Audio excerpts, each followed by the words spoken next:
My wife said trust was everything. Then she hired a private investigator to follow me. For 3 months, I lived normally. She always said trust was everything.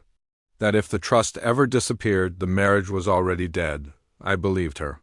I just didn't realize she'd be the one quietly burying it while pretending to guard it. For 3 months, my wife watched me like I was a stranger who had wandered into her life by mistake. Every movement questioned. Every late meeting measured. Every silence interpreted as guilt. I noticed it, of course. The sideways glances, the way she memorized my schedule but pretended not to care. I just kept living exactly as I always had.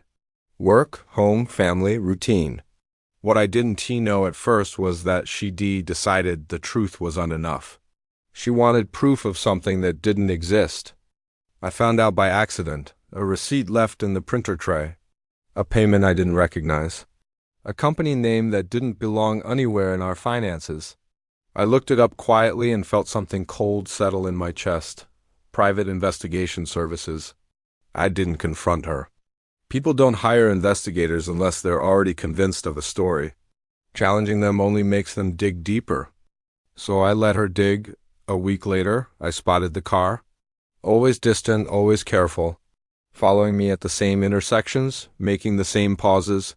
The kind of tale that assumes invisibility is professionalism. I didn't change my behavior. That's the mistake people make when they're watched. They get defensive. I stayed boring, predictable, and transparent. I went to work, came home, fixed things around the house, ate dinner with my family, and slept early. Weeks passed, then months, and then, one morning, she was suddenly calm, too calm. She hummed while making coffee, smiled longer than usual, and kissed my cheek like we were newly married again. "He should be calling soon," she said casually. "Who?" I asked. She just smiled without answering. That afternoon, she suggested we meet someone for coffee. Said it was important, urgent. Her eyes were bright in a way that meant she thought she was about to win something. I agreed. The investigator arrived first. He looked nothing like a confident professional. His shoulders were tight, his eyes tired. He stood there, hands gripping his briefcase, staring at her instead of me. "I'm refunding your payment," he said quietly. Her smile faltered. "What? All of it? That's not funny," she snapped. "You followed him for 3 months." "Yes," he replied. "And I won't keep your money," she leaned forward. "Why not?" He finally glanced at me just once. And in that look, I understood something had shifted long before this meeting. "Because," he said carefully, "what I found isn't what you think. And keeping this case would mean participating in something unethical." Her confidence cracked. "So tell me," she demanded, "what did you find?" He closed his briefcase. "This case ends today," and then he walked out. The silence he left behind was thick and uncomfortable.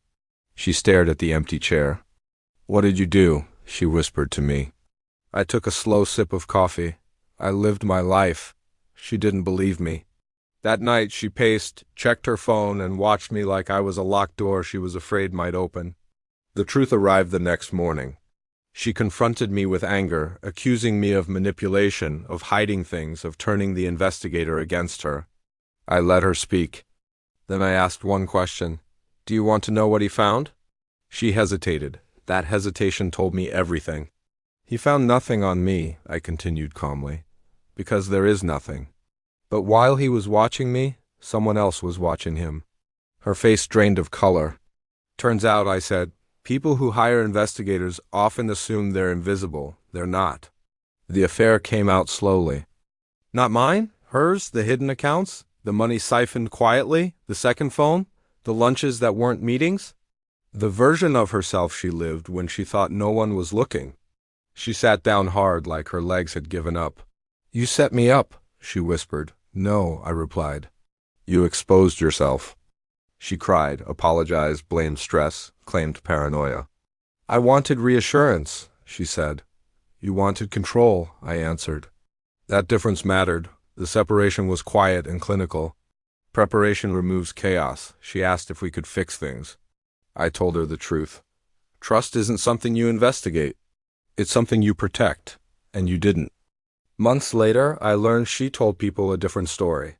That I'd become distant, secretive, and cold. People always rewrite endings when they don't like their role in them. Thank you for watching. If this story resonated with you, consider subscribing for more content like this. Stay safe out there.